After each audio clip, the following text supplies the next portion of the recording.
Yes, lakad-lakad. No, kasama ko yung dalawang chikiting ko, mga beauty queens. Ayan, ayun yung bunso nasa bungad, panganay nasa likod. Papunta kami sa parking kasi doon naghihintay sila mama sa may parking sa may Robinsons. Galing kami doon sa burol ng papa ni Nicolene. Ngayon nga lang kami naka-attend kaya nakadalaw sa kanila. Kasi ngayon lang kami nakabalik galing na Aurora.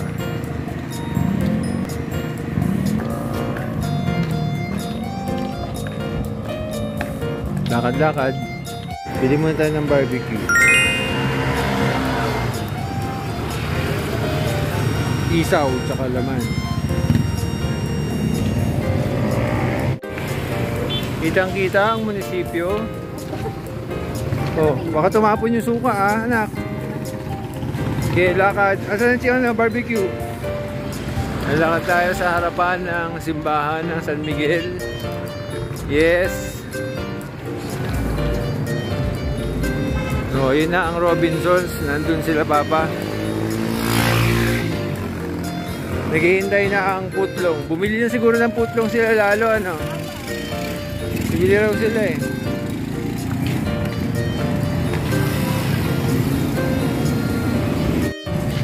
Ito na kami sa Robinson. Ito na sila mama. Siyempre chicha muna. May putlong na tayo mudra. Ha? Kain tayo. Siyempre, Baga Burger. Ano yan? Merong isaw. Ayan, masama. Merong laman. May tenga. Baba ma. Kasama, giliw. Tenga anak, yung tenga yung may taba. Ha? Bigyan mo ko ng may taba. Kasi ito na yun. Uy, si Lolo, bigyan nyo. Ayan, akin yan.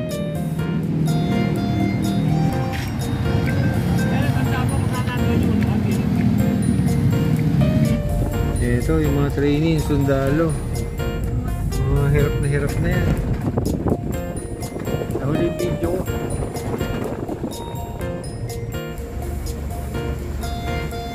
Yes, nakasabit ako. Nasabit ako sa bubong na likuran kasi sinarado ko yung gate namin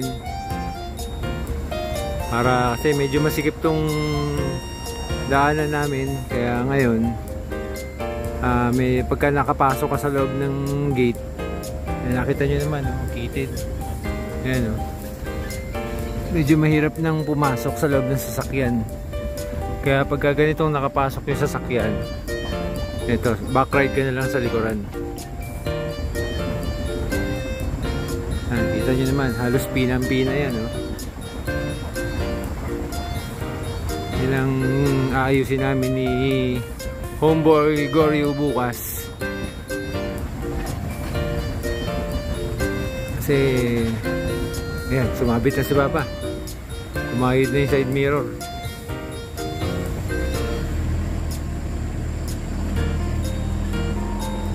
Ayun.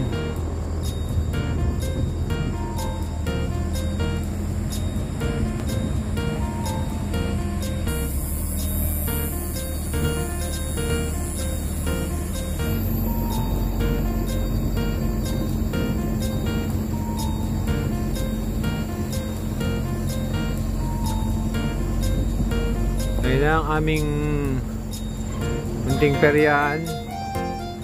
Ba? Mamuwas lahat ng ilaw Kapit, kapit, kapit. May wire, may wire, may wire.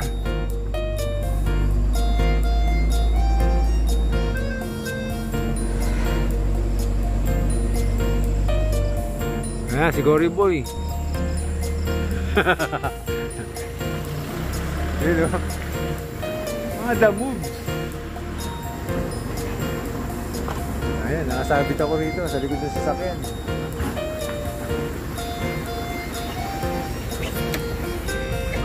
Okay.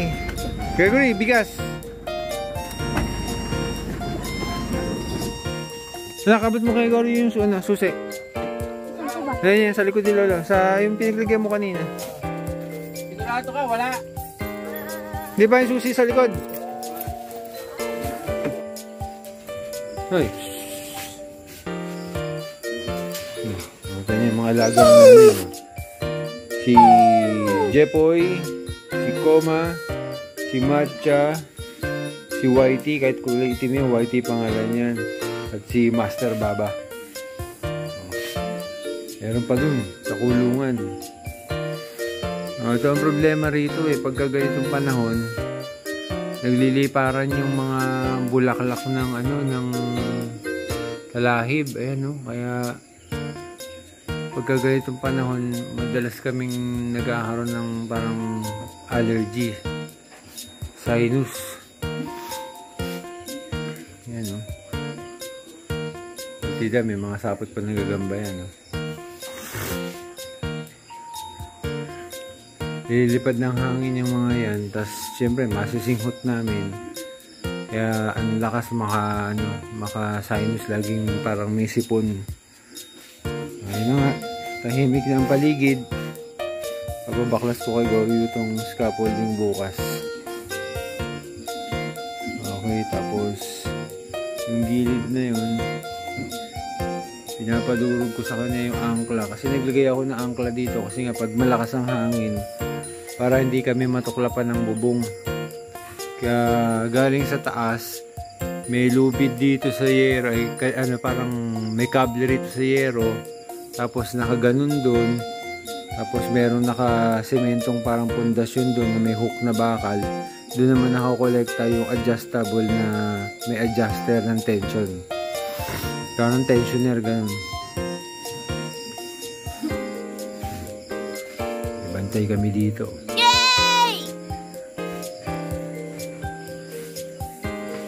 Ayun nga, may adjuster kami doon para pagkakalakasan ng hangin, pwedeng lakasan yung may dagdag suporta para hindi kami liparan ng yero.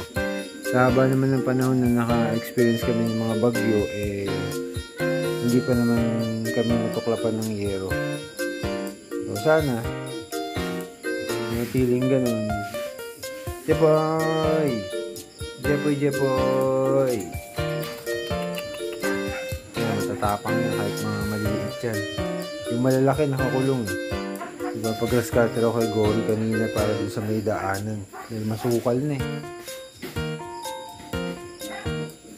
Okay, yun na muna.